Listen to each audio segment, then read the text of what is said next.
हिमाचल में सरकार के चहेतों को बांटी जा रही है जमीन। क्या है धर्मशाला से उठे पेट्रोल पंप विवाद का पूरा सच?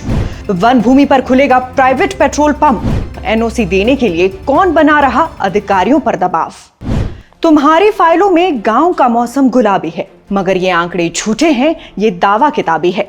अदम गोडवी का ये अदम्य शेर सरकारों, सरकारी फाइलों और सरकारी अधिकारियों के बीच बने उस ताने बाने को समझाने के लिए काफी है, जहां शक्तियों का दुरुपयोग किया जाता है और अपने चहेतों का फेवर किया जाता है। हिमाचल में भी कांग्रेस सरकार पर बीते 20 से 22 महीनों से अपने चहेतों का फेवर करने के आरोप लगते रहे हैं। इसी कड़ी में अब एक नया मामला धर्मशाला से उठ खड़ा हुआ है।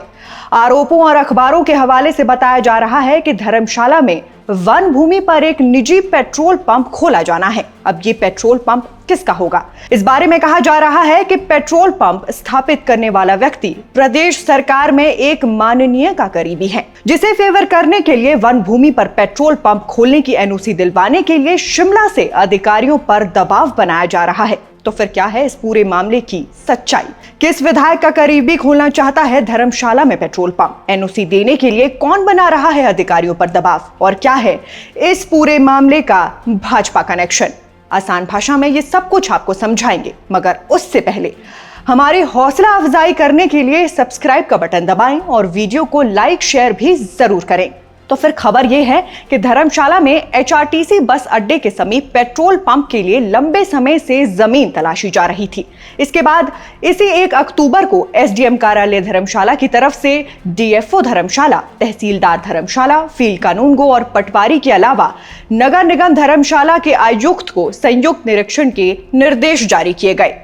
आदेश मिला तो अधिकारियों ने धर्मशाला बस अड्डे के आसपास कई जगहों पर निरीक्षण किया, मगर निरीक्षण के दौरान सभी जगहों पर वन विभाग की ही भूमि पाई गई। इसके बाद अब बताया जा रहा है कि वन विभाग को भी बस अड्डे के पास मौजूद जमीन पर पेट्रोल पंप बनाने के लिए क्लियरेंस देने के निर्देश जारी कर दिए गए हैं।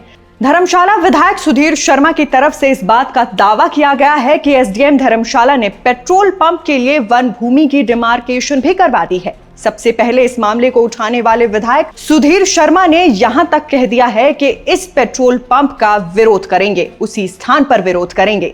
साथ ही संबंधित अधिकारियों के विरुद्ध भारत के उच्चतम न्यायालय में मामला दर्ज करवाया जाएगा। आपको बता दें कि पूर्व की भाजपा सरकार के दौरान भी जमीन को हथियाने की ताक में कई सारे लोग बैठे हुए थे, मगर उस वक्त नियमों का हवाला देकर अधिकारियों ने इस मामले में अड़ंगा डाल दिया, जिस कारण से इस जमीन की डील फाइनल नहीं हो पाई। मगर अब प्रदेश में सत्ता परिवर्तन होने के बाद इस जमीन पर कुछ नए लोग अपनी नजरें जमाकर बैठे हैं और इन्हीं लोगों को ये जमीन दिलाने के लिए अधिकारियों पर एक बार फिर से दबाव बनाने का सिलसिला शुरू हो गया है। वहीं जब हमने इस पूरे मामले की पड़ताल करनी चाहिए तो हमें सूत्रों से इस बात का पता चला कि ये पेट्रोल पंप हमीरपुर से संबंध रखने वाले एक विधायक से जुड़ा हुआ है। विधायक महोदय अपने किसी करीबी को पेट्रोल पंप खोलने के लिए ये वन भूमि अलॉट करवाने में जी जान से जुटे हुए हैं। बहरहाल ये विधायक कौन है, इस प्रश्न का जवाब देना अभी कानून सम्मत नहीं है, इसलिए हम चुप ही रहना चाहेंगे। मगर विधायक सुधीर शर्मा ने अपने बयान में साफ कहा है कि शिमला से फोन आता है कि मित्रों का पंप है और जिले के बाबू भाग भाग कर कागज तैयार कर रही हैं। जहां शहर में वन भूमि पर हुए अन्य निर्माणों पर कार्यवाही होती है, वहीं मित्रों के लिए नियम ताक पर हैं। धर्मशाला में फॉरेस्ट लैंड पर निजी पेट्रोल पंप लगाना सरकार की प्राथमिकता बन चुका है। वहीं दूसरी तरफ डीएफओ धर्मशाला दिनेश शर्मा ने इस मामले में कोई भी प्रतिक्रिया नहीं दी है और अब मामले में उनकी चुप्पी को लेकर भी सवाल उठने लगे हैं। जबकि एसडीएम धर्मशाला संजीव कुमार भोट ने पेट्रोल पंप स्थापित करने के मामले में कहा है कि जांच के बाद ही इस मामले पर कुछ कहा जा सकता है। अब इस पूरे मामले में सोचने वाली बात यह हो जाती है कि धर्मशाला में ही बीते 1.5 दशक से हिमाचल प्रदेश केंद्रीय विश्वविद्यालय के धौलाधार परिसर का मामला भूमि क्लियरेंस को लेकर अटका हुआ है और दूसरी तरफ जमीन क्लियरेंस में जल्दी करने को लेकर ही सरकार घिरती हुई नजर आ रही है।